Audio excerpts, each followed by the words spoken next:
اگر سہیل بڑیچ صاحب کی اس کتاب کا مطالعہ کیا جائے تو میں سمجھتا ہوں کہ سہیل بڑیچ نے اپنی صحافت بامقصد صحافت کی ہے. اس کے ہر پیج پہ وہ پاکستان کے اندر جمہوریت، جمہوری عمل کے تسلسل، پاکستان میں جمہوری اداروں کی مضبوطی اور انسانی حقوق کی بات کرتے نظر آتے ہیں. میں سمجھتا ہوں کہ پاکستان کی صحافت میں اگر کسی نے کامیاب جرنلسٹ بننا ہے، مؤثر کالم نویس کا رول ادا کرنا ہے، اچھا تجزیہ کار بننا ہے، اور خاص طور پر پاکستان کے میڈیا میں آنے والے نئے جرنلسٹ سے کہوں گا کہ وہ اس کتاب کا مطالعہ ضرور کریں. جہاں تک کہ سہیل بڑیچ صاحب نے جمہوریت، جمہوری عمل کے تسلسل کی بات کی ہے تو یہ اعزاز پاکستان کے اندر سہیل بڑیچ صاحب کو ہے کہ وہ پاکستان کے کسی سیاسی جماعت یا سیاسی رہنما سے اختلاف بھی کرتے ہیں تو ان کا مخاطب جو ہے وہ محسوس ہوتا نظر آتا ہے. اور یہ چیز پاکستان کے سیاستدانوں کے لیے لمحہ فکریہ ہے. میں سمجھتا ہوں کہ پاکستان کے سیاستدانوں کو بھی اس کتاب کا مطالعہ ضرور کرنا چاہیے.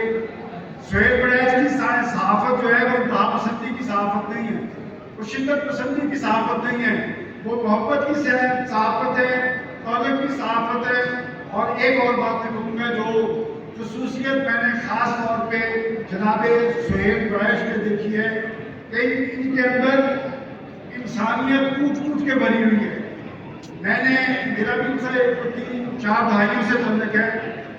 میں نے اس شخص کے اندر کبھی تکبر کا شائبہ نہیں دیکھا کہ پی ایم سے لے کے چیف ایڈیٹر تک ہمیشہ عزت اور احترام سے بات کرتے نظر آتے ہیں.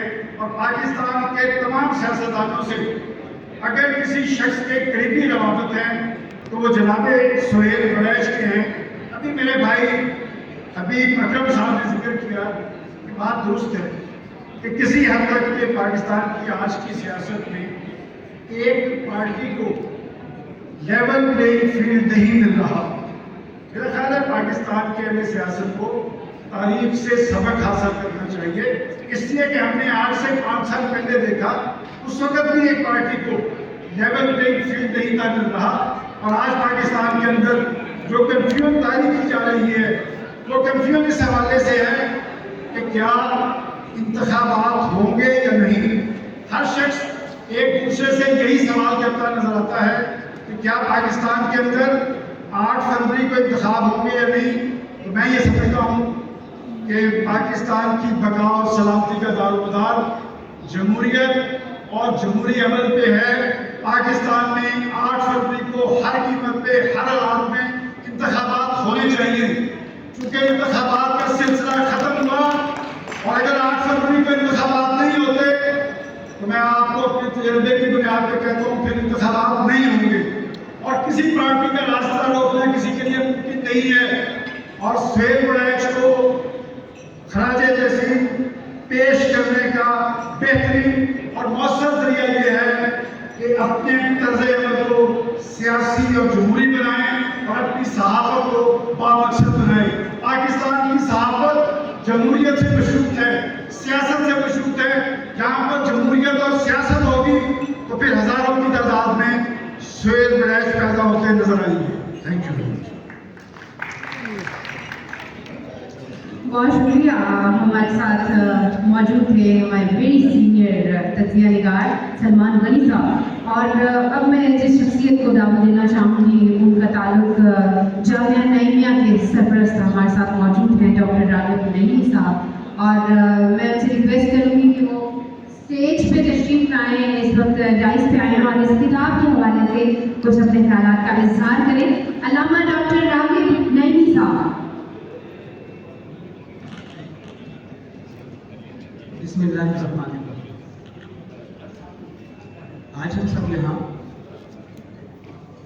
محترم سہیل بڑیچ کہانی کی تقریب رونمائی موجود ہیں.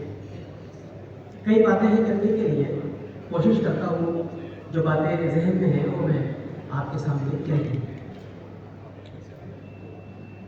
اتفاق کہہ لیجیے کہ جس کتاب کے حوالے سے بات کرنے کے لیے بلایا گیا ہے یہ کتاب میں نے بھی یہاں پہ ڈائس کر دی. اب یہ سمجھ نہیں آتا کہ ایک مقرر ہوتے ہیں، ایک مہمان خصوصی ہوتے ہیں، تو گفتگو مقرر نے کرنی ہوتی ہے، مہمان خصوصی نہیں کرنی ہوتی ہے۔ بہرحال مجھے یہاں پہ مہمان خصوصی کی حیثیت سے موجود کیا گیا ہے۔ اگر مقرر کی حیثیت سے کیا گیا اور طریقے طور پر میں کچھ باتیں نوٹ کر کے لا دیا،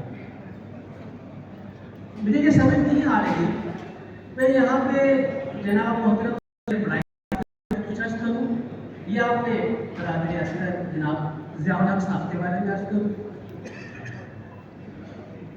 گزشتہ 30 برس کا عرصہ جد امجد مفتی محمد حسین نعیمی علیہ رحمہ والد گرامی ڈاکٹر سرفراز نعیمی شہید علیہ رحمہ کے ساتھ ہم نے سہیل بڑائی صاحب کے ساتھ گزارا، اور کم و بیش پچھلے 15 برس جناب محترم پیر ضیاء الحق نقشبندی صاحب نے جامعہ نعیمیہ کے ساتھ والد گرامی کے ساتھ اور ہمارے ساتھ گزارا۔ اب یہ بات میرے لیے بڑی عدم توازن ہوگی کہ میں ان میں سے کسی ایک کے بارے میں بات کروں اور ایک کے بارے میں بات کروں، تو جو ہمارے برادر اصغر ہیں سب سے پہلے ہم ان کے بارے میں شروع کرتے ہیں۔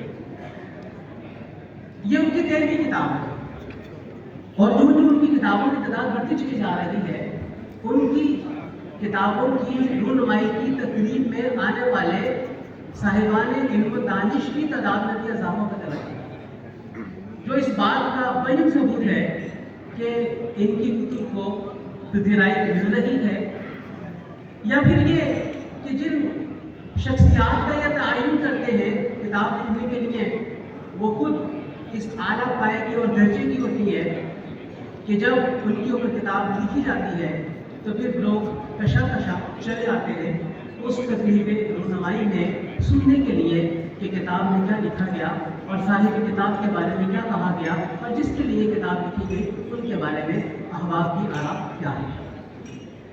ضیاء الحق نقشبندی صاحب کو ہم نے اپنے سامنے بنتے ہوئے دیکھا، انہیں ہم نے اپنے سامنے پروان چڑھتے ہوئے دیکھا۔